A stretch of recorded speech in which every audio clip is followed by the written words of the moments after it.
लक्ष्मीनारायण दक्षिणाराज्य चैतन्य नित्यानंद महाप्रभु नवम की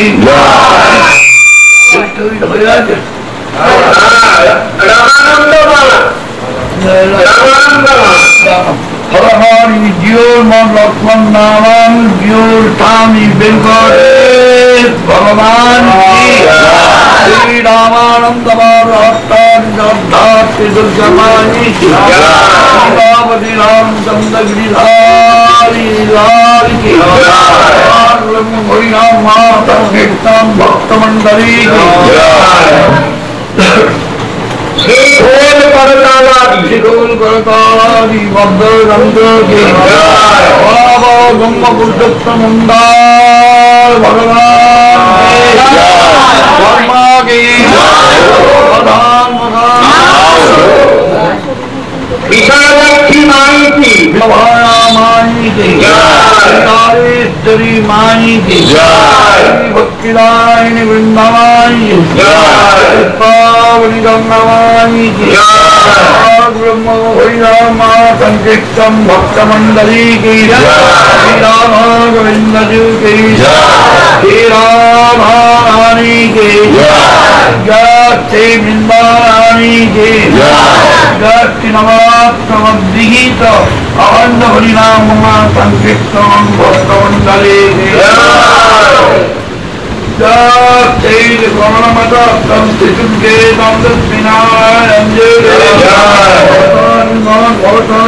पंचवटे के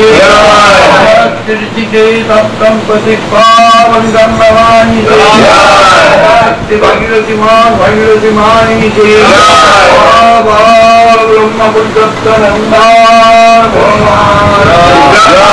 वर्मा के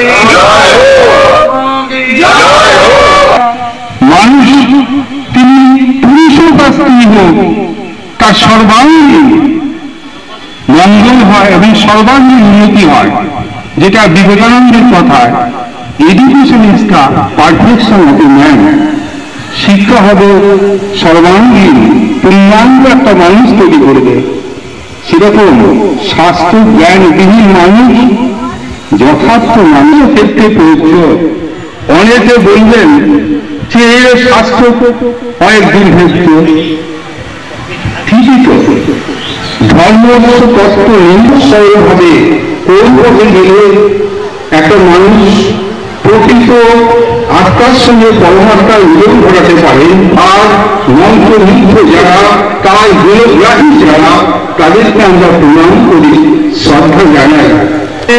এই মাইকের ক্ষুদ্র কণ্ঠস্বর পৌঁছাচ্ছে, তাদের কাছে আমাদের আবেদন, ধর্মীয় মনোভাবাপন্ন ধর্মীয় মানুষ ধর্মগ্রন্থ সৎ পাঠ, সৎ গ্রন্থ পাঠ, সৎ মানুষের সন্ধান এবং সৎ মানুষের সান্নিধ্যে এসে দাঁড়ান।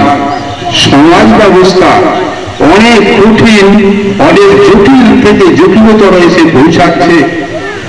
আজকে খুবই ভাবতে অবাক হল, ছেলেরা বা মেয়েরা মা বাবাকে আসিয়া কার্য সাধনে করো অনুমতি দিয়া আসিয়া তুমি বাঁশরি বাজাবে বসিয়া, আমি প্রীতি পুলকে ভাসিয়া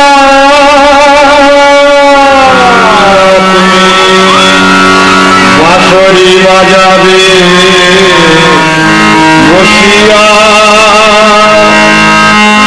আমি প্রীতি পুলকে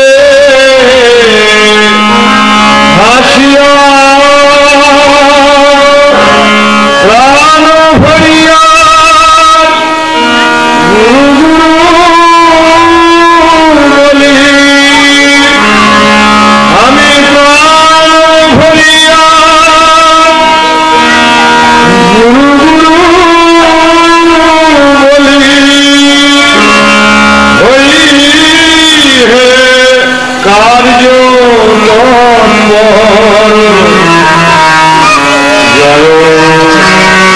জয়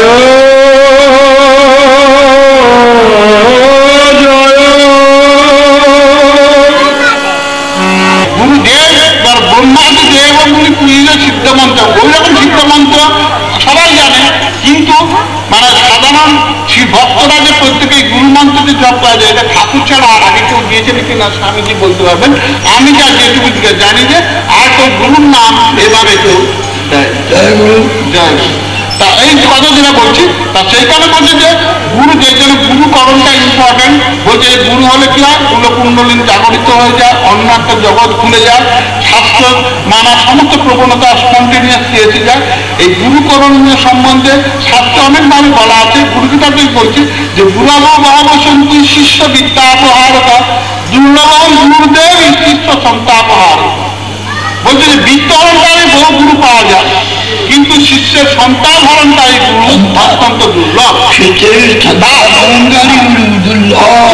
হ্যাঁ, এই যে পিতা হরণকারী গুরু দুর্লভ। এখন ব্যাপারটা কি, বহু লোকে মানে আমাদের যেমন হচ্ছে জ্যোতিষীটাও যেমন হচ্ছে বিভিন্ন লোকের ব্যবসাদারী লোকের হাতে পড়ে যেমন ক্ষতিগ্রস্ত হচ্ছে, ঠিক একই রকম ভাবে গুরু গীতা অনেকের ব্যবসার মধ্যে ফেলে দিয়ে বহু লোকে প্রতারিত হচ্ছে। তা সেই জন্য শাস্ত্র খুঁজতে গিয়ে মানে শাস্ত্রকাররা এবং মহাজনরা বলে গেলেন যে তোমার যদি দুরকম ভাবে হতে পারে। এক হচ্ছে কি, ভক্তের সহজ উপায় হচ্ছে কি, তুমি কিছু পারো না পারো, যেটা নৃত্য মনে করো ওই যে রাত্রিতে শোয়ার সময় মানে কারো হয়তো গুরুকরণ হয়নি, সহজ উপায় বলছি যে মনে করো আপনার যে কোনো বাবা ভোলানাথ বলুন বা কৃষ্ণ বলুন বা রামচন্দ্র বলুন মা দুর্গা বলুন, যে কোনো একজনকে তো ভালো লাগে। আপনি বিছানায় শোয়ার সময় বালিশে মাথা যখন রাখতে মনে করে তার চরণে মাথা রেখেছেন, যে তাকে প্রণাম করে ভক্তিভাবে তার নাম করতে করতে তাকে প্রার্থনা জানান যে আমি যাকে সদ্গুরু পেলে আমার জীবন পড়তে যায়, সেই সদ্গুরু তিনি জোগাড় করে দেন। তিনি দেখবেন যে আপনাকে মানে কৃপা করে জোগাড় করে দেবেন। তার কাছে ব্যাকুলভাবে রামকৃষ্ণদেব বলতে ব্যাকুলভাবে প্রার্থনা জানালে মা আমার সব করে। তেমনি ভোরে সকাল যেমন শোয়ার সময় তাকে স্মরণ করলেন, তেমনি আর কি ভোরে ঘুম ভাঙার সময় আবার স্মরণ করে তাকে জীবন শুরু করবে। আমাদের ঠাকুরের অপূর্ব মানে ঠাকুরের প্রার্থনা মানে এত অপূর্ব প্রার্থনা, ঠাকুরের বিভিন্ন দিক বলতে গেলে তো টাইম চলে যায়। আমি প্রার্থনার একটা দুটো বলে দিয়েছি, এইবার বক্তব্য শেষ করছি। প্রার্থনা করবো, হ্যাঁ প্রার্থনা করবো। তারপর মানে সেটা বলছি যে একটা জায়গা আছে, সদানন্দময়ী নাম তোমার চরণে স্মরণ নিলাম আমি তাই বর্তমানে, জগৎ কল্যাণ করো নমস্কার, আমার আনিয়ে তোরে গুরুপহার, আমি যাব তুমি না আমার বুকে করে রাখো মরে দিবা দিবা করে। জলভাবতারম সদা মহান্তপিত প্রচারম ওঙ্কারনাথম প্রণমামি নিত্যম। তাদের বলা ঠিক হল না বলে বলছেন কৃষ্ণম চ রামম চ গুণাভিরাম। ভগবান শ্রীকৃষ্ণের যত গুণাদি, ভগবান রামচন্দ্রের পুরুষোত্তম ভগবানের সেই রামচন্দ্রের গুণাদি নিশ্চিত হবে তার জীবন পথে যে পথে রয়েছিল আদর্শ পুরুষোত্তম। তাই কৃষ্ণম চ রামম চ গুণাভিরামম ধ্যান্তমন্তা ক্রিয়াভিরামম। নিজের প্রাণভাবনা থেকে অখিল জগতের জগৎ কল্যাণকর কাজ যিনি প্রতিনিয়ত করে চলেছিলেন, সেই সীতারামদা শঙ্করনাথকে আমরা বন্দনা করি। কৃষ্ণান্ত আবার বলছে এত ঠিক বলা হল না। ষষ্ঠ ভট্টাসন সৃষ্টি তত্ত্ব হাজার লোকের আয়োজন করতেন, যেখানে দেখেন হাজার হাজার লোক তার প্রচুর ছুটত, সেখানে হাজার হাজার লোকের আয়োজন হয়ে যেত।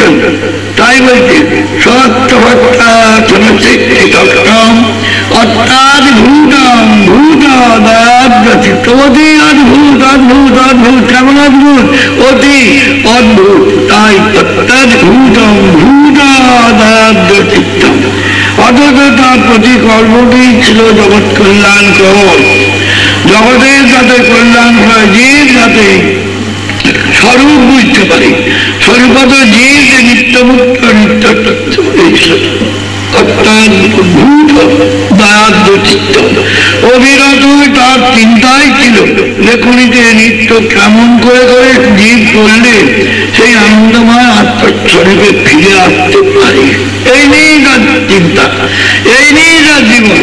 তাই বললেন তার ভূতাম ভূতাদ্যচিত্তম ওঙ্কারনাথম প্রণমামি নিত্যম। সেই ওঙ্কারনাথ দেবকে আমরা প্রণাম করি।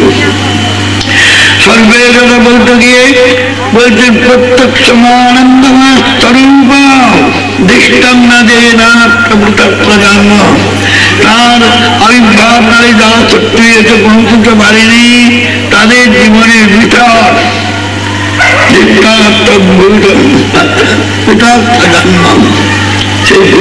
বেটা জন্ম তার আবির্ভাবকারী যারা এতে পৌঁছতে পারে সেই পরমানন্দ সেই ভগবান সীতারাম ওঙ্কারনাথ দেবী শোভা আবির্ভাব তিথিতে আমার প্রিয় নগর গ্রামবাসী ভক্তবৃন্দের শুভ ভানে সভা আলোচনা তারই নিত্য সঙ্গে সন্তান আমাদের পান্ডেদার বহুদিন আমাদের সঙ্গে ছিলেন। এই যন্ত্রটাকে তিনি কৃপা করে নবত্তর বয়সে তার চরণ প্রান্তে নিয়ে আসেন, হারিয়ে যাওয়ার সন্তান। তাই তার কাছে নবত্তর বয়সে তার চরণের স্থান পেয়েছিলাম। বাল্যকাল থেকে পিতৃ সেবা, গুরু সেবা আর জীবনের ব্রত ছিল দেব সেবা। এই যন্ত্রটি সেইভাবেই চলে এসেছে। আজকে তোমাদের ভালোবাসা পাওয়ার যোগ্য। তাই বলছেন অর্থাৎ ভূতম ভূতদাদ্যচিত্তম ওঙ্কারনাথম প্রণমামি নিত্যম। আমরা সেই ওঙ্কারনাথকে বার বার প্রণাম করি।